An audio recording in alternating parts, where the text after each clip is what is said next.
Everything from clothing to household items are getting more expensive each day. American Giant is about keeping things simple and close to home. They aren't affected by tariffs because their products never leave the U.S. Support American-made tariff-free clothing with American Giant with American Giant. Get 20% off your first order when you use promo code STAPLE20 at American-Giant.com. That's 20% off when you use code STAPLE20 at American-Giant.com. Time for Michigan's newest sports talk show, Mitten Madness. And here he goes. Defense win championship. Michigan sports talk from here in Battle Creek. The latest stories, the biggest games, all across the Mitten State. That's not something to play with. Streaming live and on demand on the 95.3 WBCK app. Your host, Da'Jzon Hughes. Welcome back into Mitten Madness on 95.3 WBCK. Good morning on this Saturday morning. It's about to be time for us to dive into another hour of Michigan sports. And you know, we're about to have the best of the best because football season is back. So it's going to be tons of fun on the episode this week. We're going to be talking Lions, their first game of the season as they take on a divisional foe, and the Green Bay Packers and what to expect in that game. We'll also be diving into both Michigan and Michigan State, who are both coming off of wins in their last game and both have tests coming up this week in their second game of the year. And then we'll be talking about the Tigers, who are getting ready for October baseball because they definitely will be going to the playoffs as they look to close out September in the strongest way possible. And then, of course, we'll get into our picks like we always do to end things out. I had a fantastic week. It was my birthday this week. I had a great time. I had dinner at Ruth's Chris, which was fantastic. My mom took me to lunch. I went and got some freebies from a bunch of adult places that involve plants. So I had a great time this week. And Michigan won last week. So why wouldn't I be excited about that? Right. Michigan State won as well. I got to take in some lacrosse last weekend over Labor Day weekend. So I was out in Philadelphia and travels were great. I had a great time out there. So the vibes are at an all-time high. And I think that this weekend will continue the vibes as well. So I hope that you guys enjoyed your past week because let's get into an extremely fun weekend that is going to have a lot of action here on WBCK as well over the weekend. But starting first, we're going to talk about the Detroit Lions. The Lions are going to be taking on the Packers. This game is going to be on the road. They're going to be at Lambeau Field Sunday, 4:25 p.m. tomorrow. And this game is basically a 50-50 split. 50% chance for the Lions to win, a 49.6% chance for the Packers to win, leaving a 0.4% chance for a tie. Looking at how this game opened up, 1.5 point favorites for the Green Bay Packers, which does still apply in this game. The over-under opened at 47.5, and it still sits there. The money line, negative 135 favorites for the Green Bay Packers on the ESPN betting books. Meanwhile, the Detroit Lions, a plus 115. Obviously, neither one of these teams have even either any season leaders for any of these statistical categories, but it's the first game of the year. Most people in the pigskin pick'em have picked the Lions. 73% of people believe the Lions will take down the Packers at Lambeau Field to open up the season. Tesla, Trevor Nowaski, Jamarco Jones, Sione Vaki, and Miles Frazier are all either questionable. Frazier is on the PUP, so he's not expected to be back until at least October 5th. Everyone else is expected to be back on the 7th. For the Green Bay Packers, Savion Williams, a wide receiver, Dontavian Wicks, a wide receiver, Jaden Reed, a wide receiver, all questionable with hamstring, calf, and foot injuries respectively. Micah Parsons, defensive end, questionable with a back injury, and Nate Hobbs, cornerback, questionable with the knee injury. All are expected to play in this game as they are expected to be back on the 20th. Looking at how preseason went for these three teams, the Lions obviously opened things up with that embarrassing loss in the Hall of Fame game to the Chargers, 34-7. They were able to beat the Atlanta Falcons in a shortened game, 17-10, due to a very vicious hit that ended up involving some hospital time for a Detroit Lion who eventually made it back home safely. So everything's okay there. They did lose by 7, 24-17 to the Dolphins, and lost 26-7 to Houston. Both the Miami and Houston games were at Ford Field.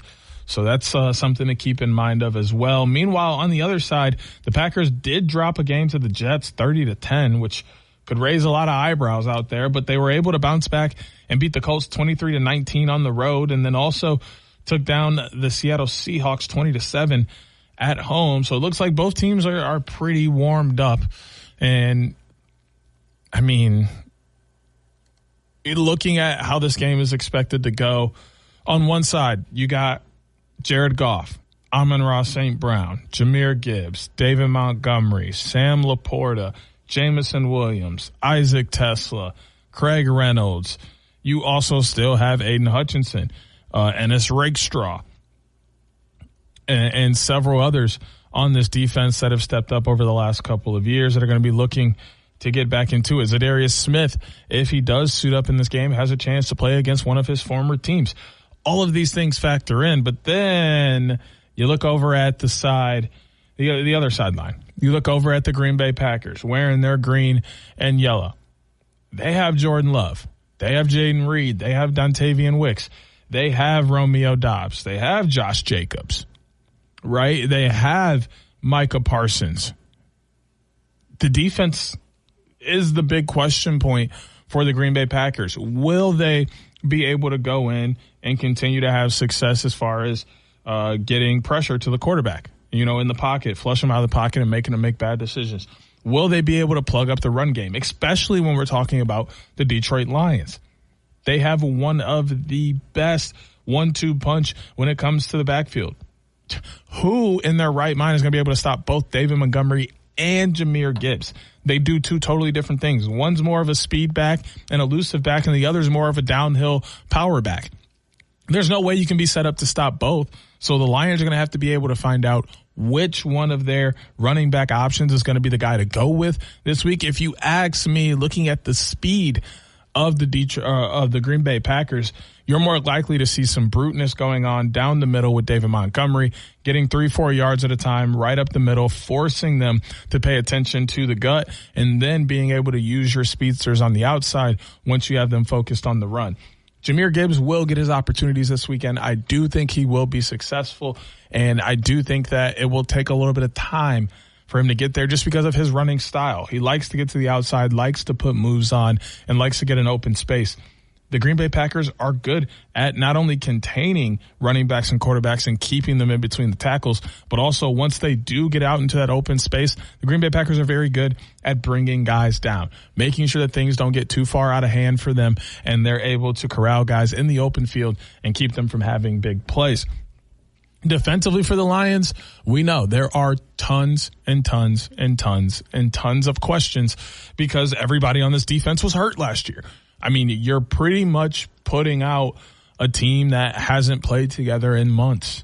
Every time someone came back from injury, someone new went out from injury. So this team hasn't been full strength on the defensive end for most of last season. And now this season, they're going to be looking to bounce back somewhat healthy.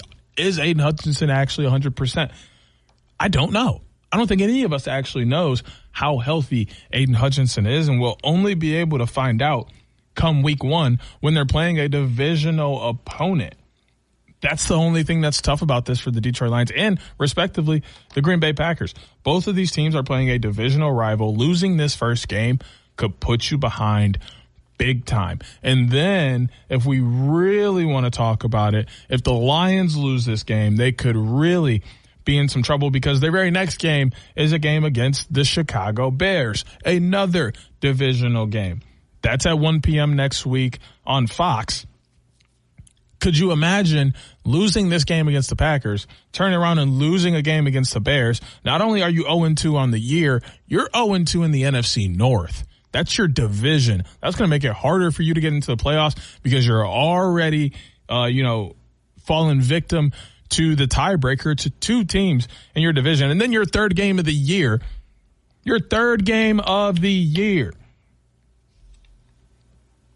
is on the 22nd, which is a Monday. So Monday Night Football against the Ravens is your third game of the year. Could you imagine starting the year 0-3 and two of those games are in your division? These games are uberly important for the Detroit Lions, and their schedule doesn't get any easier because they were a divisional winner last year. Division champs have to play every other division champ, plus, the rest of the teams that their division plays. But you have to play the Ravens. You have to play the Chiefs. You have to play the Bengals. You have to play the Bucks. You have to play the Commanders. You have to play the Eagles. You have to play the Cowboys, the Rams, the Steelers, on top of the Packers, Vikings, and Bears twice. This is going to be a brutal schedule for the Detroit Lions, and they have really no room for error. If they lose too many games in a row, the Lions could be looking at not making the playoffs because there is no break for them very often in this season. The Browns, a little bit of a drop game for them on the 28th, but then you play the Bengals and Chiefs, and Bengals, Chiefs, Bucks, Vikings, Commanders, Eagles right after that. What a run. Before you play the Giants, who aren't as good, but then you play the Packers, but then you play the Cowboys and the Rams. Great. That's a nice little stretch for you, and maybe even the Steelers before you have to play Vikings and Bears again. There are very few chances for the Lions to be able to take a breath or take a step back and not play their best football. It's going to be an uphill battle for them all season long.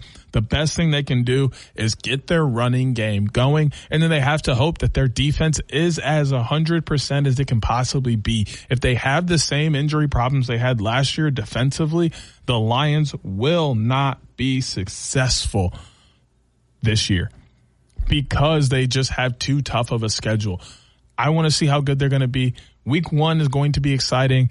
I will tell you who I have winning this game later on during picks. For now, we're going to get ready to talk about Michigan and Michigan State football as they're both coming off of wins last week, looking to get a second this week. We're going to be back after the break with more Mitten Madness on 95.3 WBCK.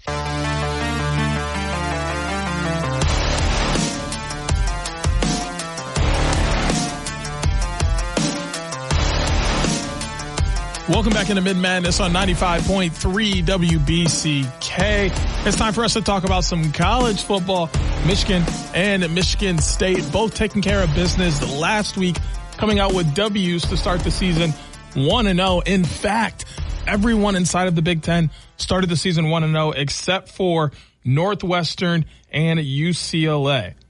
They both lost their first games of the year. Everyone else in the entire conference won their first game. That's great news for the Big Ten. That's great news for rankings and everyone else when they want to try and get into the college football playoff later this season. These Big Ten wins are going to hold weight if they continue to have seasons like this. We'll start with the Michigan Wolverines, who are ranked 15th in the country at the moment. They did drop one spot after their win last week over New Mexico, 34-17. I think many people felt like it wasn't enough, that they could have done just a little bit more and could have been a little more impressive in that game to maintain their ranking or to raise, even though there were some teams that happened to have lost that were ahead of them. It's hard, to drop a team that lost to a ranked team by, a touchdown or less, lower than a team who won against a non-ranked team by only 17. It makes all the sense in the world to me why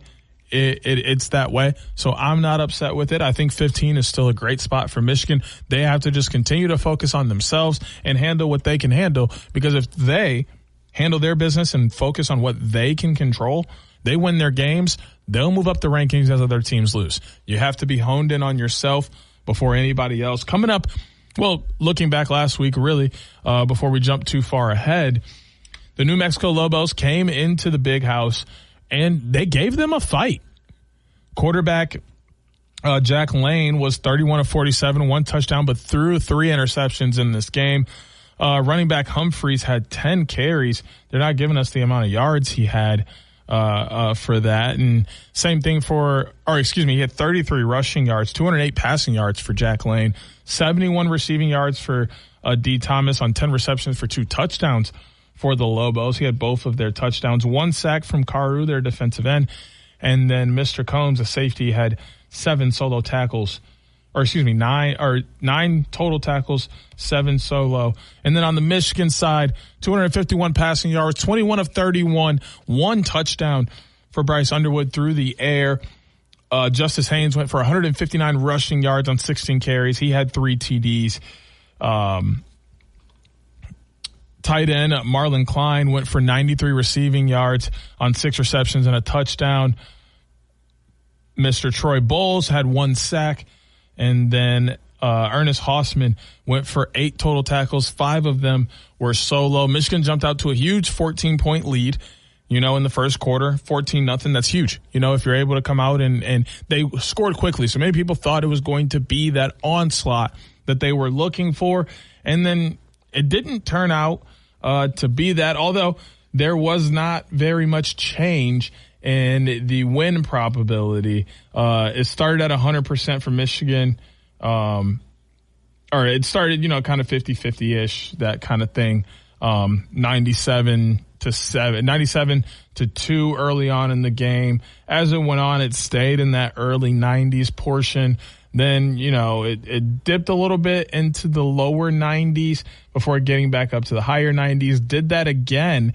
Both of these points where it dipped down into the lower 90s, Michigan only had a 10-point lead, 17-7 during the second quarter, and then also 17-27 during the third into the fourth quarter. And then eventually Michigan was able to hold their pace and win this game by 17.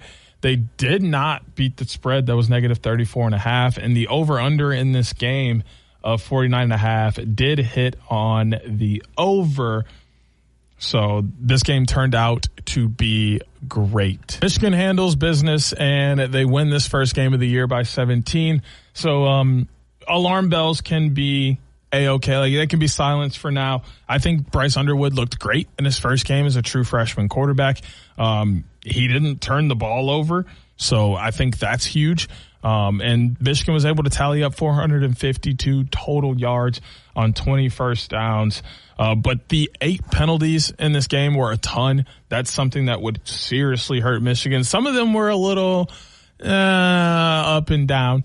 But it still, you got to clean up some of those penalties. They were 6 for 13 on third down and 0 for 1 on fourth down. Those are things that are arbitrary in the moment, but should be looked at going into the future. One big thing that came out of this game was middle linebacker, leader of this defense, Ja'Shawn Barnum, was thrown out of the game for targeting. So he did miss the second half of that game and will miss the first half of their game this weekend against Oklahoma, which is on the road. That's a huge loss. Many people calling for looks at the targeting penalty and how it is refereed, because this just didn't quite seem right. I have no personal opinion on it.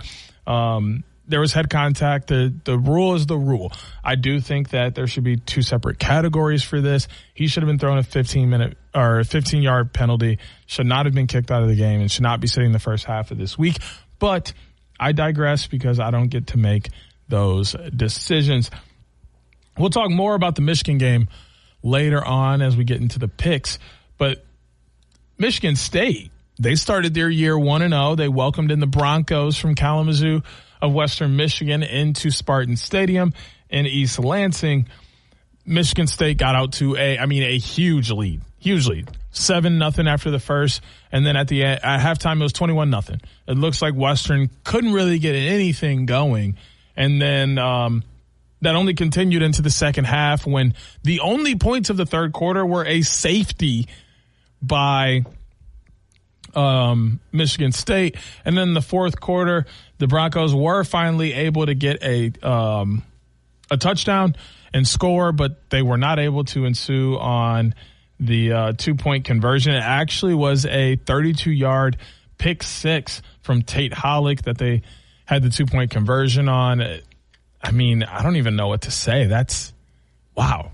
32-yard interception is the only way you score. When you look at some of the stats, though, it makes a lot of sense. Quarterback Brady Jones went 11 of 23 for 1 interception, 97 passing yards. Jalen Buckley only had 9 carries for 21 yards. Balin Brooks led the team in receiving, 85 yards on 3 receptions. Nadeem Tucker had 2 sacks, and then Tate Hollick, who had that pick 6, also had 9 tackles, 7 of them solo. On the other side, 155 passing yards on 17 for 23 throwing, and 1 touchdown for Aiden Childs. 103 rushing yards for Mekhi Frazier on 14 carries and a touchdown. Amari Kelly has 75 receiving yards on 7 receptions. Malik Spencer had 1 sack, and Jordan Hall had 8 tackles, 3 of them being solo. Michigan State did not beat the 22.5 spread. The under hit on 50.5 points in this game, and then Michigan State did win for that money line that was sitting at negative 2,000. 336 total yards, 2 turnovers, 20 first downs, 5 penalties for 35 yards, 4 for 13 on third downs, but they were 1 for 1 on fourth down. I think 4 for 13 on third down, huge thing to look at. 5 for 35 on the penalties. I mean, that's not terrible. I mean, 5 penalties is pretty average for a game, but 2 turnovers could be huge for you. This game just was weird. When you look at the scoring plays tab, it's only 5 things big. You got a Brandon Tullis 12-yard run for a touchdown in the first quarter. Nick Marsh had a 7-yard pass, 7-yard reception, touchdown reception from Aiden Childs in the second quarter. Mekhi Frazier had a 9-yard touchdown run in the second quarter. And then they had that safety in the third quarter before Western scored their lone touchdown in the fourth quarter. Michigan State having no problems with Western Michigan, but I'm not sure things are going to be the same this week for them. They're going to be playing on NBC/Peacock later today, 7:30 p.m. They're welcoming in the Boston College Eagles. This game will be at Spartan Stadium again in East Lansing. A 52.5% chance for Boston College to come out on top. Meanwhile, Michigan State is going to have a 47.5% chance. They open the game as 3.5-point favorites on the ESPN betting books. 45.5 is the over-under for this game. And Michigan State on the ESPN betting books are a negative 185 favorite, but it's only a plus 155 for Boston College. So this game is not anywhere out of the realm. When you look at last week, Dylan Lonergan for the Eagles went 26 of 34 for 268 passing yards and 4 touchdowns in their game. Turbo Richard, their running back, what a fantastic name for a running back, goes for 48 rushing yards on 16 carries and a touchdown. Lewis Bond had 11 receptions for 138 yards.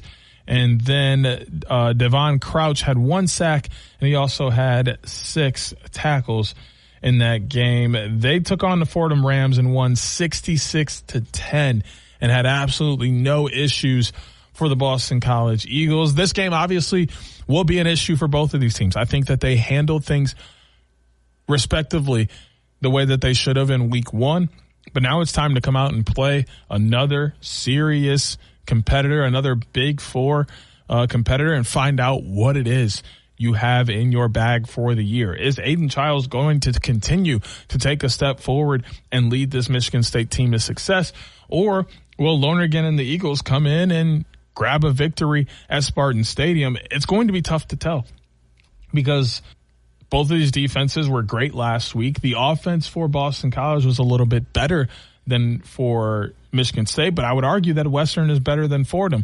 So there's no way to really tell what this game is going to play out like. I do like Michigan State's chances in this game because they were in a close game with Boston College last year, and I think they've gotten better from last year to this year, but Boston College may have as well. We'll only find out after the weekend. We're going to be back to talk about the Tigers after the break with more Mitten Madness here on 95.3 WBCK.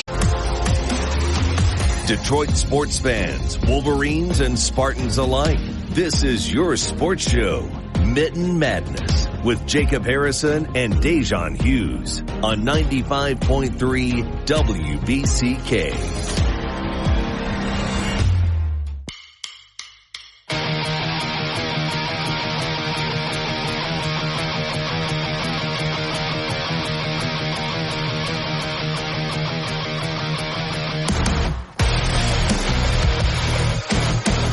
Welcome back into Mitten Madness on 95.3 WBCK. It's time for us to talk about the Detroit Tigers. But as always, before we do that, we got to jump into the standings in the MLB. We'll start in the NL this time.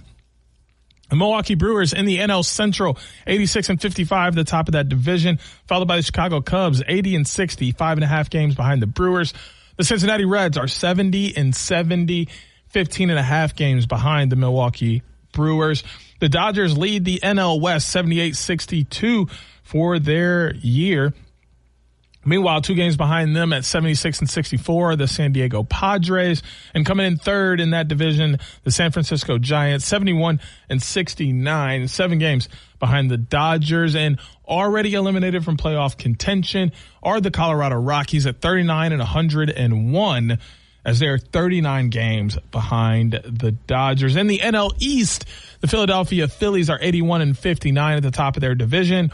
Behind them are the New York Mets at 75-65, 6 games behind the Phillies, and 16 games behind the Phillies at 65-75 are the Miami Marlins. Looking at the American League, the Houston Astros at the top of the West, 77-64, and 3.5 games behind them at 73-67 are the Seattle Mariners, and then the Texas Rangers are 5 games behind the Astros at 72-69. In the AL East, the Toronto Blue Jays are 81-59 at the top of that division. Behind them are the New York Yankees at 78-62, 3 games behind the Blue Jays. And then 3.5 games behind the Blue Jays are the Boston Red Sox at 78-63. And of course, in the AL Central, the Chicago White Sox are 53-88, 28 games behind the leaders. The Minnesota Twins, 62-78, 18.5 games behind the leaders. 11 games behind the leaders at 69-70 are the Cleveland Guardians, and 9.5 games behind the leaders are the Kansas City Royals at 71-69. But at the top of the division are the Detroit Tigers at 81-60. The Detroit Tigers are still second in the American League. They're a half game behind the Toronto Blue Jays. They do have a plus 85 run differential on the year. They're on a 1-game winning streak, but the Tigers are 3-7 in their last 10 with a 99.9% chance of making the playoffs. Overall, the Brewers sit atop of the MLB with their 86-55 record. At 81-59, tied for second, are the Blue Jays and the Philadelphia Phillies, both 4.5 games behind the Brewers. Coming in 5 games behind, sitting in 4th place, just a half game behind second place, are Detroit Tigers at 81-60. And then in 5th place, wrapping things up, just a half game behind us, are the Chicago Cubs at 80-60. Looking at the Tigers' last couple of games, they did beat the Royals 2-1 in that series, 5-3 in the first game, where Finnegan was on the mound and grabbed the win for the Tigers. Grabbed the win for the Tigers. And then the 3-1 loss for the Tigers in that second game, Urseg grabs the win for the Royals. And then Skubal, of course, gets himself another win on Sunday in that series, a 5-0 win for the Tigers. Then Monday, Tuesday, Wednesday, a quick turnaround for the Tigers. These games were at Comerica Park. They took on the Mets. They lost game 1, 10-8, lost game 2, 12-5, and then won game 3, 6-2. So Casey Mize able to pick up a win, improving to 13-5 on the year. Stanek and McLean pick up wins for the Mets. Coming up this weekend, the Tigers have the White Sox, a chance to avenge what was a very uncharacteristic series loss to them earlier in the year. Chicago is coming to Comerica Park. This will be 6:40 first pitch last night with Flaherty and Smith on the mound. Later today, 6:10 first pitch. You got Skubal versus Perez. And then 1:40 first pitch tomorrow. You got Morton and Martin, as that is a 3-game series that I'm sure the Tigers will be able to take advantage of. I wish it told you the series here it is. The current series, the Tigers lead it 3-0, actually. And they lead the entire regular season series 7-3. They did win the first game of the year back in April, 7-4, then 7-2, and then 4-3. They won the fourth game 13-1 before losing the fifth game 8-1 and then winning the sixth game 5-4. Then they lost the seventh game 3-2, won the eighth game 2-1, lost the ninth game 9-6, and won the 10th game 1-0. So they do have a commanding lead, and it's a chance for them to own this series 10-3 this year if they come out on top in all three of these games. And looking at the disparity between these two, it's possible, but it's also possible the Tigers lose this series. Currently, the White Sox are on a 5-game win streak. They're on a 5-game win streak. And they're 5-5 in their last 5. So they're hot right now, playing some very good baseball. But they do have to come to Comerica Park, where the Tigers are 45-27 on the year. The White Sox are just 23-46 on the road. The Tigers have very good chances of winning these games. And then you look at their next series. It's the New York Yankees on Tuesday, Wednesday, and Thursday. TBS and True TV taking on those Tuesday games. And then MLB Network and Prime Video will have the Wednesday game, and Thursday will not be on TV. But you have Mize taking on Rodon in the second game, Flaherty against Schittler in the third game. The Tigers are undecided on who they will put on the mound in the first game, but Warren will be on the mound for the Yankees. I do believe this is the first time. No, this is the second time the Tigers have played the Yankees this year. The Tigers won the first part of the series 2-1 earlier this year. Mize got his second win of the year, and Skubal got his first win of the year in 6-2 and 5-0 victories before they did lose the third game of that series 4-3. Just checking to make sure those are the only time that they played. So as of right now, the Tigers hold the series over the Yankees, and they have a chance to make that a legitimate statement this weekend. If they win just 2 games, they for sure win the series. If they win 1, then it's a 3-3 slide. I'll take a tie anytime against the Yankees because they're always going to be one of baseball's best teams. But I would love to win this one out. The one thing we can't do is get swept. So that's something I'll be looking at over the next 2 weeks is how they do against the White Sox, kind of just burying their season and giving us a nice boost into the playoffs. And then are they able to beat the New York Yankees? If they're able to take down the New York Yankees, then we could be in for an exciting October for this team, because then they have the Miami Marlins and the Cleveland Guardians coming up after that before the Braves, Guardians, and Red Sox to end the season. Those are all very good teams, but if they're competitive and beating these teams, the Tigers have a very good chance of making a run in the playoffs, and that's what we all really want to see. So we'll keep you updated over the next couple of weeks, over the next week, but I do like the chances for the Tigers to be successful in their next 2 series. Quickly looking at our leaders before we take a next break. Riley Green, all 3 on the batting side, 269 on the batting average, 324 in the OBP, 511 in the slugging percentage, 32 home runs, and 103 runs batted in. On the pitching side, Skubal's got a 2.18 ERA with 12 wins and 216 strikeouts. Leading the winning category, though, is Casey Mize. We'll be back with our picks after the break with more Mitten Madness on 95.3 WBCK. Coach, the energy out there felt different. What changed for the team today? It was the new game day scratchers from the California Lottery. Players everything. Those games sent the team's energy through the roof. Are you saying it was the off-field play that made the difference on the field? Hey, a little play makes your day, and today it made the game. That's all for now. Coach, one more question. Play the new Los Angeles Chargers, San Francisco 49ers, and Los Angeles Rams Scratchers from the California Lottery. A little play can make your day. Please play responsibly. Must be 18 years or older to purchase, play, or claim.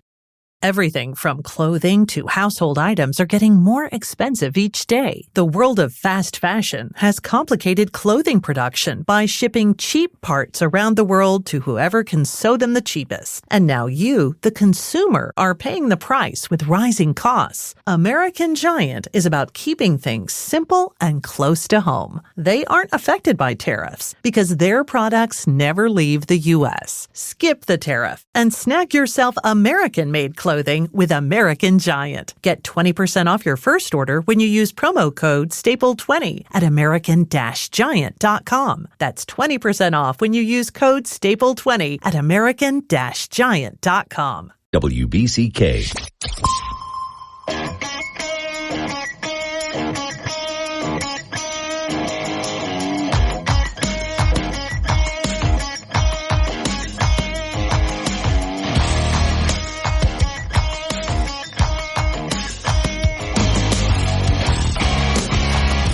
Welcome back to Mitten Madness on 95.3 WBCK. It's time for us to get into our picks.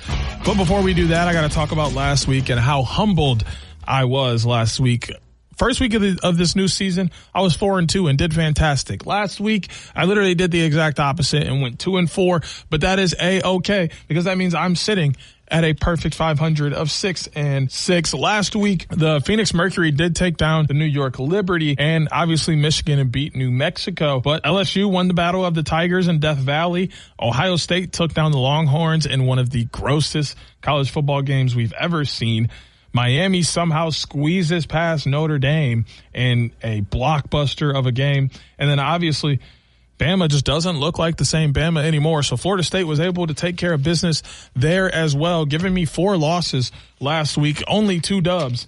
6-6 is now my record. So I'm going to look to bounce back this week and make up for what was an atrocious week of picks last week for me. So we're going to start off with the best vibes that I could think of. Picking a Michigan game, right? Michigan Wolverines 1-0 on the year, 15th ranked team in the country.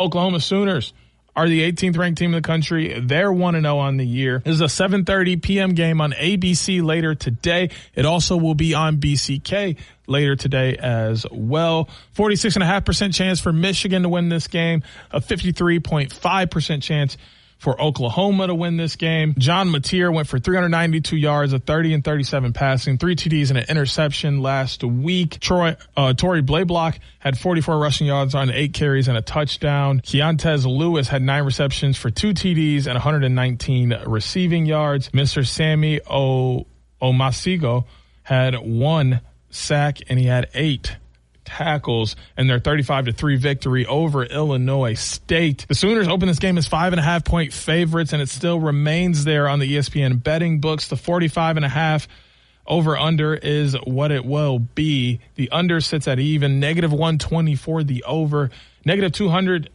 favorite for the Sooners in these betting books, but only a +170 for Michigan, so this is expected to be a close game. And you know what I got to say about that? I don't care how good Oklahoma is. They can have the game that they want. What I'm seeing here is they're going to be leaning heavy on passing the ball, so hopefully Michigan's linebackers and defensive backs are ready. That secondary has to be ready because Mateer wants to sling the ball. Mateer wants to sling the ball, right? And he has receivers like Keontez Lewis who will go up and get it. 9 times he brought in passes that he was targeted on for 119 yards and scored twice. What are you saying? He wants to throw the ball. They want to catch the ball. They want to move downfield in the air. One thing that really goes for Michigan is their defense. We know that their running defense is great, and with Blaylock only having 44 rushing yards last week, I can expect that to only be worse this week. The question is, what will the passing game and the run game look like for Michigan? I think Justice Haynes and Jordan Marshall showed they're one of the best 1-2 punches in the country, and the running game will be fine. Can Bryce Underwood have another 250-plus passing game? Only 10 missed passes and a touchdown. You probably need a couple more touchdowns, but that storyline or that stat line works. I'm going to rock with it. I say Michigan beats Oklahoma on the road to give a huge victory to Coach Sharon Moore in his first visit back to his alma mater. Next game coming up Iowa Hawkeyes taking on the Iowa State Cyclones. This game is a noon kickoff on Fox. This may be the big noon Fox game of the week from Jack Trice Stadium in Ames, Iowa.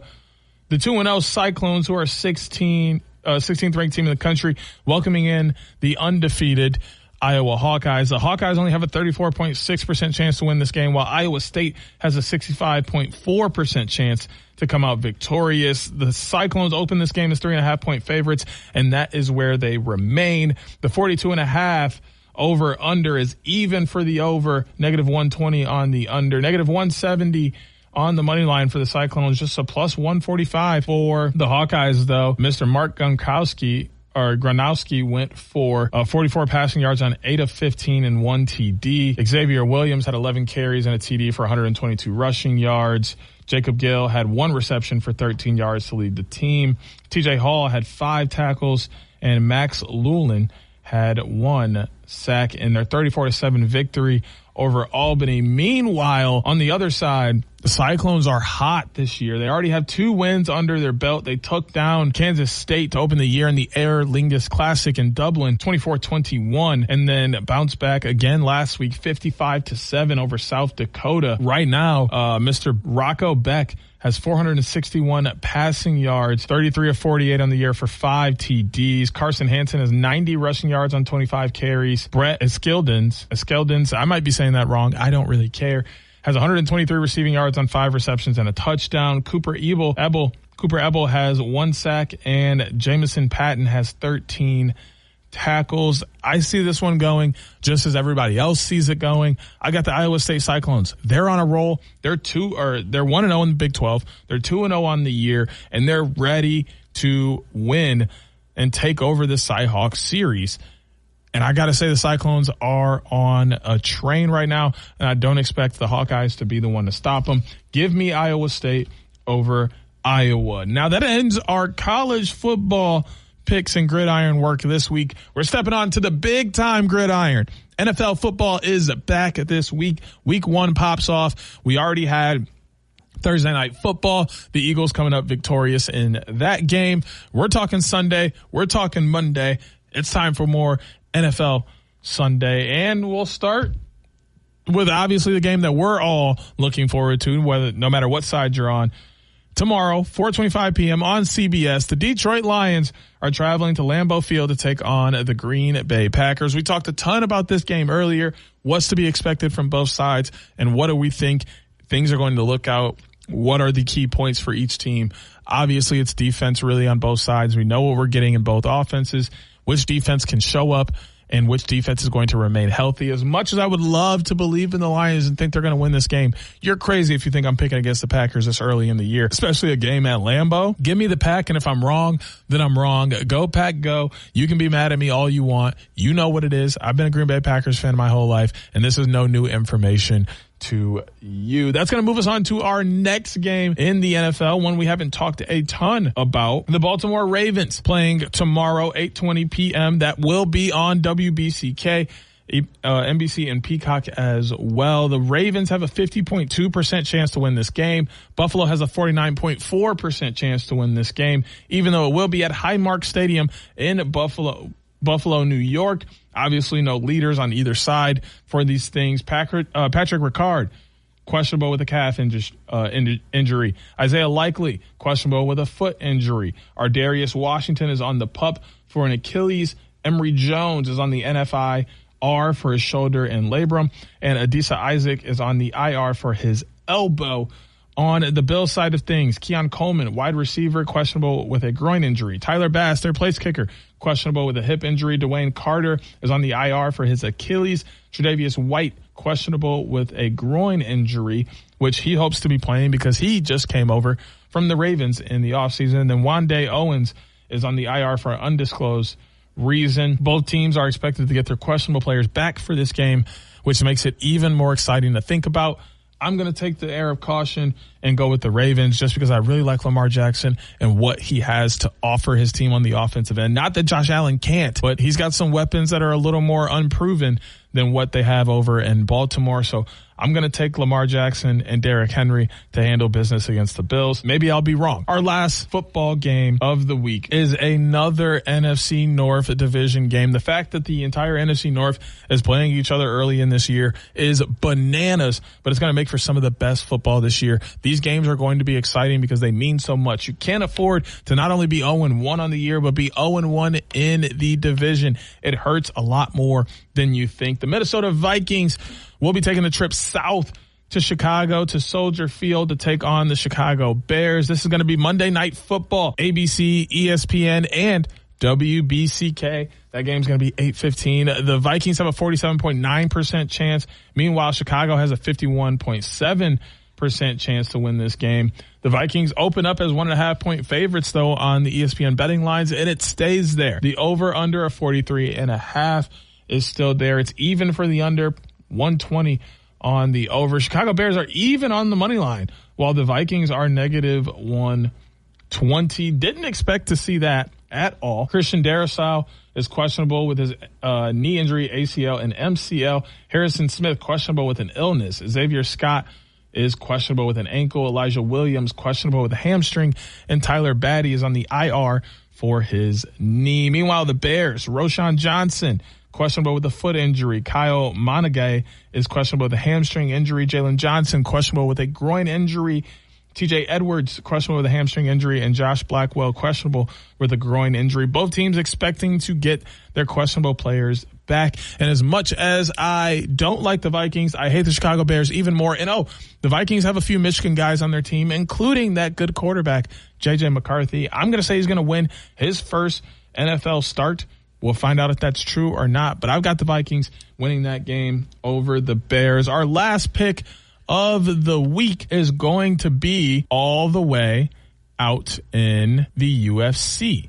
We know how the UFC gets every single year. Every single week is exciting action.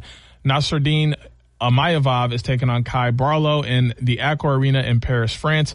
Amayavov from France, Barlow from Brazil.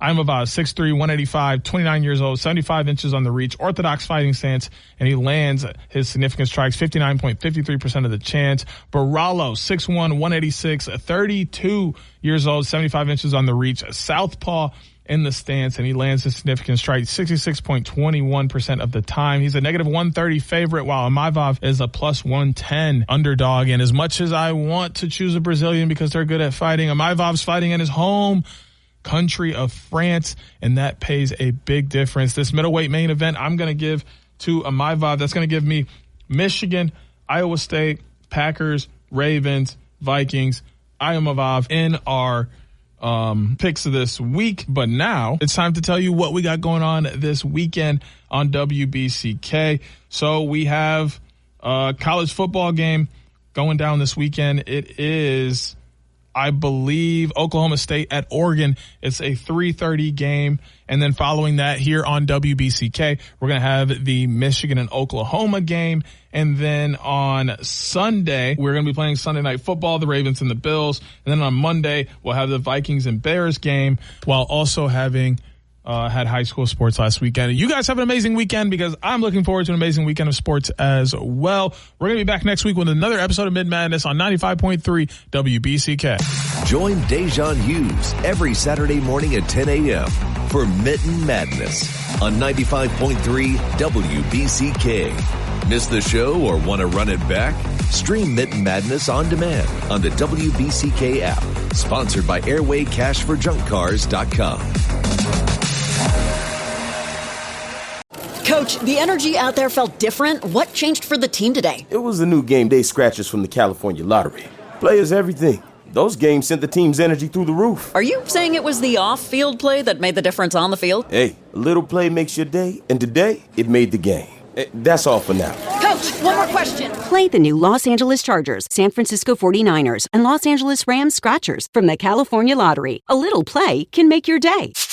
Please play responsibly. Must be 18 years or older to purchase, play, or claim. When your team's curious and ready to grow, they do their best work, and that changes everything. At CBT Nuggets, we've spent over 25 years making IT training engaging, hands-on, and fun. Expert-led courses, virtual labs, real-world skills your team can use right now. From networking to cloud to cybersecurity, we build skills and confidence that drive results. Believe in your team. Give them the tools to thrive at cbtnuggets.com/solutions.